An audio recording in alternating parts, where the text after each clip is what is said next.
All right, what's up, you Relentless Warriors? Welcome back. Good morning to Relentless Fit 365.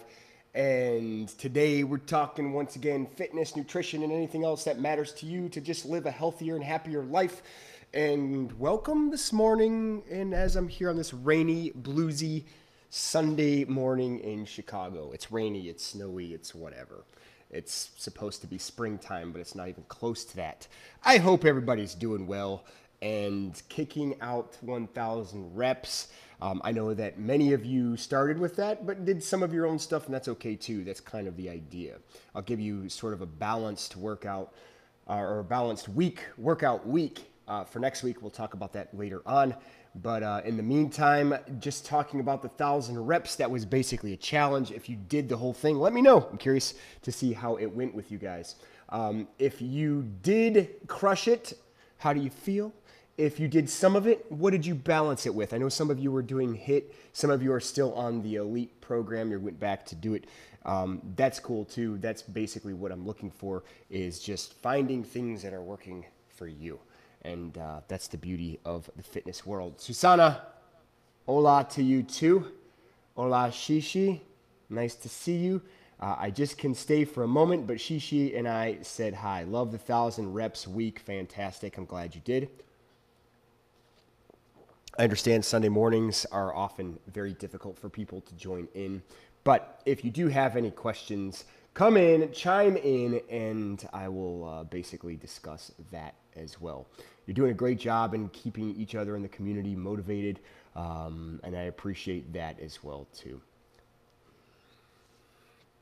All right, first thing I want to talk about is going into things that I discussed last week. First one is Relentless Elite Part 2. Relentless Elite Part 2. Expect the first week coming out, hopefully by the end of this week. It's been a crazy week, but I know that doesn't mean much when you're not seeing anything come out yet. So I have been putting that together, but a lot of those are time consuming. It's tedious steps, but that's kind of the idea of that. Susanna still has 2 days left, Friday and Saturday. Again, you don't have to do them all in a row. I understand 1,000 reps are rough. You know, one thing with that particular week, or this particular week, is with the 1,000 reps, you essentially are going through and it's balanced. You know, some of it was upper body, some of it was lower body, total body. And, you know, some of it was more tempo-based and others were more strength or hypertrophy. You know, and that's the hope. Hopefully, that's the idea that you pulled from that. But I know also there's time restraints. 1,000 rep workouts are well over an hour, unless I pushed really fast. I think there's probably one video where it was less than an hour. The rest of them are slower moving and they're time consuming. So rough stuff. You're going to get an idea of what to expect in the future based on where my week is starting to change, or my weeks are starting to change, I should say. I am going to start, and I have been, but just haven't been putting it together on my YouTube channel. I'm going to start putting some vlogs together. Those of you who travel and do things, you know, out of town, and you're struggling with fitness, this is going to be a good challenge. For me, it's going to be hopefully very informative for you on how I handle it. Obviously, I'm going to be using some of the technology that I've been working with. So you might find that helpful. You might find that interesting. You might find it ridiculous. But at the same time, I'm going to be incorporating that in my vlog. I'm going to speak about it a little bit more today, just in detail, because what I have learned with the company that I'm working with is that it's been very successful in the last 4 weeks now with my program. And you know, I've gone to, when I first started training for August 3rd, I was training maybe an hour and 20 minutes per workout. I was doing double sessions. Meaning like I was doing videos coupled with my strength training, and I was sort of balancing the two. Currently, I don't have time to do doubles, so I'm doing one workout a day, and it's 40-minute workouts as opposed to 120. But I'm more sore in these workouts, and I've seen recent improvements from these shorter workouts, probably than any workouts I've ever done. And, it sounds like, it would be snake oil, but it really isn't. I wouldn't be I wouldn't be talking about it if I didn't think it was successful. Also, if I didn't think it was successful, I wouldn't be working out with it. I would just be training people on it. But it definitely works. Wouldn't be a part of it if it didn't. So I'll go into a little more detail in a few minutes about it. But the body weight of Friday has a lot of push-pulls, or a lot of push-ups, but can I just do a plank? Absolutely. Push-ups can be very hard on the wrist when you're doing multiple sets. I understand that. Always do something that works for you. So if you need to make a balance, if you need to like go through certain things differently, I always say that. You know, when in doubt, do something, and you're better to do something than nothing. So whether it's squats, whether it's push-ups, whether it's just high planks or low planks, even reverse planks, always doing something is better than nothing. Now, I do understand if it gets to that point where the video is just kind of like up here and you're just down here that day, you might be better off to do something different. Many of you are not afraid to kind of sift through workouts and exercises and do what you need to do. This week, let me talk about this week before I go into detail about the rest of this month, which is topsy-turvy. But this week, expect a traditional Relentless Fit 365 program balance. So there's going to be HIIT, there's going to be some things with strength, there's going to be total body, there's going to be core, total mix up, but it balanced. Some are going to be shorter, some are going to be longer. So expect that as of Monday and going all the way into, of course, Sunday. Now, the rest of the month, kind of give you an idea of what my schedule might rest on. As of next week, I'll be in Madison, Wisconsin. The following same week of Salt Lake City, which is 2 weeks from now, I might be in Naples, Florida. That I don't know yet. And then there's some small trips that I have in Chicago, kind of sparsed in between all of that. So it's been pretty busy, and things are starting to ramp up a little bit. That being said, expect me to start giving a little insight videos and vlogs. I'm going to start vlogging things on how I'm going to work out on the road. I haven't really been on the road per se outside of the state until, well, now as of next week. Things are going to definitely start to change going into April and then May. And then I have a feeling there's going to be a nonstop turnaround of one state to the next, and that's fine. Just letting you guys know where things are coming from in regards to the videos. Teresa joining in. I don't know how this weather is for the rest of everybody else, but if you're dealing with any of this, I started heading over to the studio early this morning, and it was 36 degrees, felt like 28, and it was like a sleet rain-ish. Supposed to snow today. I don't know if the weather is going to permit that, but crazy. Good morning. Just popping in to say hi. I need help getting the family ready for church. My 14-year-old gets confirmed today by my own dad, who's a retired pastor. Teresa, it's always a pleasure to see you. Thank you for being a part of this, and I hope your workout week is going well. I know everybody, again, Sunday's being busy, to come in and jump in and say hi. Great to see you, and that keeps me coming back as well. All right, I'm going to talk about ARP Wave very briefly. I say briefly, I'm going to go into detail. I know I've talked about it before as to why it's been working and my theories on it of what to expect. I'm still kind of like not 100% convinced that it's going to be something I do all the time, but for 2 more weeks, I'm basically putting myself through a program with this particular technology, and we'll see what happens. But for the most part, and I don't know if I talked about this, when I came into week 3, I saw fantastic improvements, and so I went into week 4 pretty excited, and now I'm going into week 5. I'm going to do 6 total weeks. Within these 6 weeks, I've challenged myself with a few things. Number 1 is, so far, since I've been using this technology, I have not grabbed a dumbbell over 10 pounds. And for the most part, a lot of my movements have been essentially body weight. I'll explain to you why that's effective in a moment, but you would think there would be no muscle improvement. You would think there would be no muscular strength improvements, and I can tell you it's been the exact opposite. When I got to the 3-week point, I decided to do a little fitness test. I did lift heavy weights. My close grip rows on the Olympic bar, I believe, was 180 pounds before that, and I repped it out, I think, 10 times. I went to 220 pounds. I repped that out 10 times, and it felt light.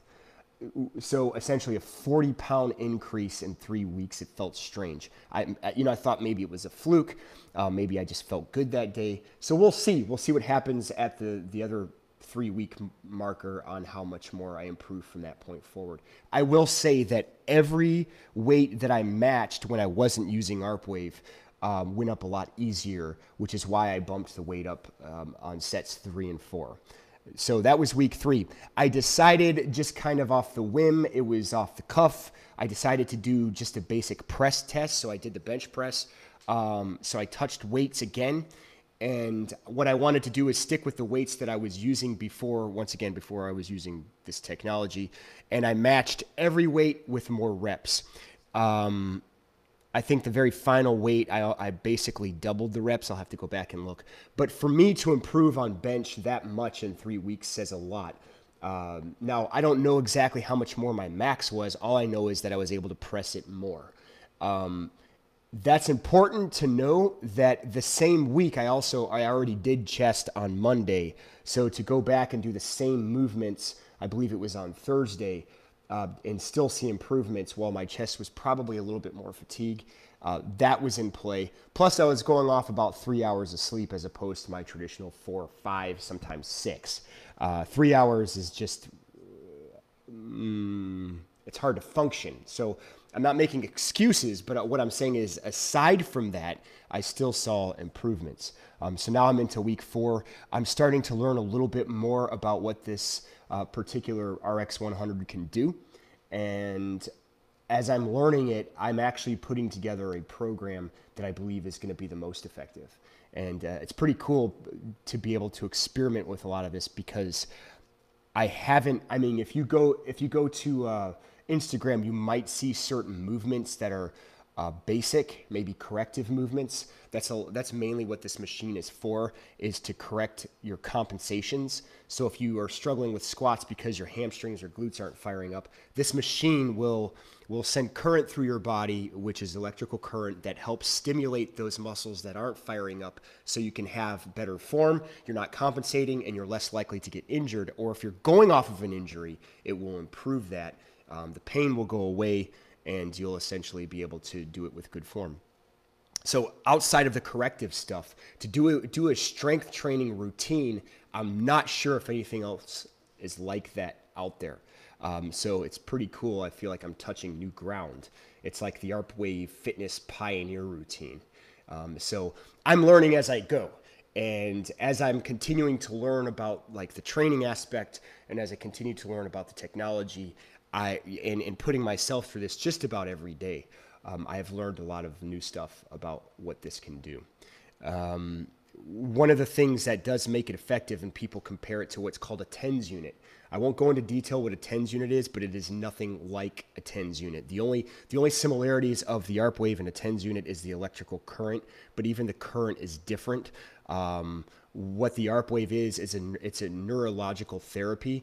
There's nothing else like it, that it actually is designed, and it's patent, FDA approved, for your brain and your muscles to be retrained to where they can actually perform correctly. There's nothing else like that. The TENS unit is essentially for blood flow only, and perhaps for pain relief, and it'll go on a specific pain point and just kind of run current.